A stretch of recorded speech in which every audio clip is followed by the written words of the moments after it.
Today, we are going to discuss managing emotional triggers.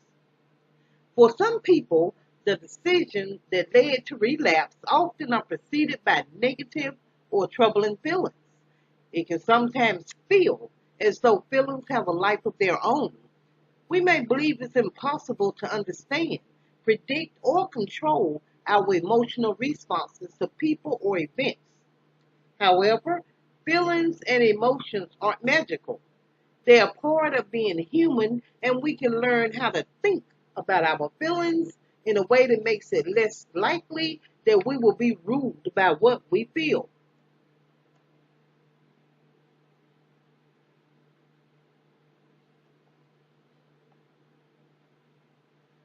Recovering people often are told by counselors, family members, and friends that they must learn to deal with their feelings in order to make progress.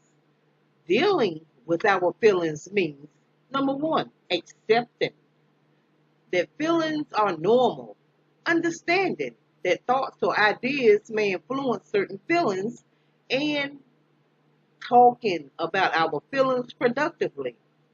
That's without blaming ourselves or others for what we feel. So, the key to dealing with feelings is to accept, understand, and talk about them.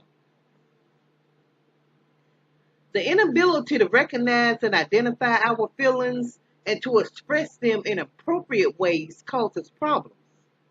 First, our ability to communicate honestly and assertively with people we care about suffers.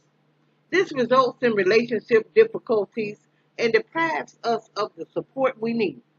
Second, when we don't have an avenue for dealing with our feelings openly, we may attempt to medicate those feelings so they don't trouble us.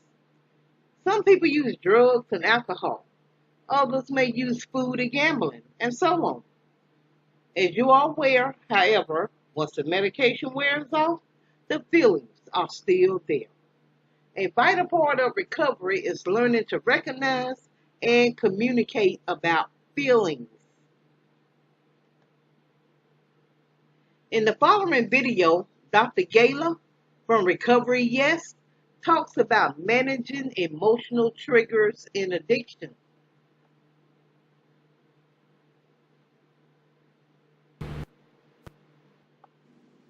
Hey there, it's Dr. Gala. Today we're talking about managing emotional triggers. This is one of the biggest challenges in addiction recovery, right after stopping your primary addiction. So it helps to kind of get your head around what an emotional trigger is. So I'll use an example of hearing a door slam.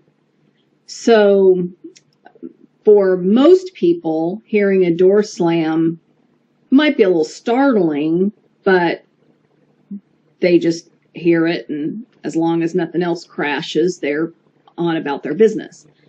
For somebody who has some sort of attachment to that noise of a door slamming, they're going to be emotionally triggered and have a disproportionate response.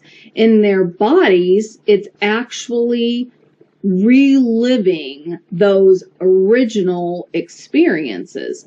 So, for example, if they lived in a home where their parents fought a lot and people were constantly slamming doors, and hearing a slamming door, you knew that's, something bad was about to happen. It's understandable that that in our bodies, in our brains, we would connect hearing a slamming door to, oh no, something really bad's about to happen. And then fear triggers in the primitive part of the brain where all this is happening. Fear triggers an emotional response that may be anger. Somebody may lash out, or they may just withdraw. they're going to have developed a coping mechanism that was the safest approach given the situation and what usually followed it. So as we begin to unravel these emotional triggers, the first thing we need to develop is awareness. Wow, I really feel disproportionately emotional about whatever it was that just happened. And then once we have some awareness about it, we can start to really unravel it and look at what the root cause is of it. And then probably with professional help, unearth that and reprocess it and store it in the part of the brain that will allow us to say, oh, yes, door just slammed. Wonder what's going on. Oh, well, on about my business. So emotional triggers are really, really powerful, really important to learn to deal with in addiction recovery. Emotional triggers in many cases were the sort of launching off point for addicts to begin that ritual that ended up with them acting out in whatever addiction that they chose. So I just want you to know that we're here and we get it. We know that there are a lot of challenges that you face in addiction recovery, and we just want to applaud you for getting started and really working to understand it and deconstruct your own addiction. Woman in the Mirror covers women's issues that include substance abuse, mental health, and domestic violence.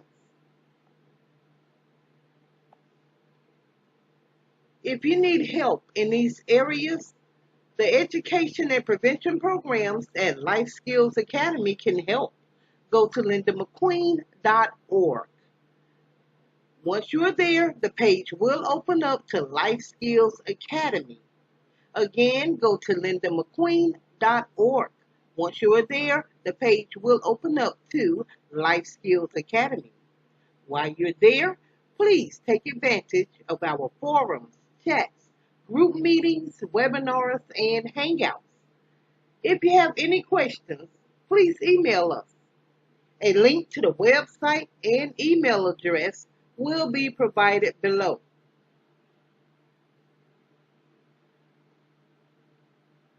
A certificate of completion will be issued upon completion of courses taken with Life Skills Academy. Life Skills Academy provides a platform for domestic violence survivors and other women's issues. There, you can share stories, heal wounds, and take back your lives. Create your own group in the forum today. Go to lindamcqueen.org. The page will open up to Life Skills Academy.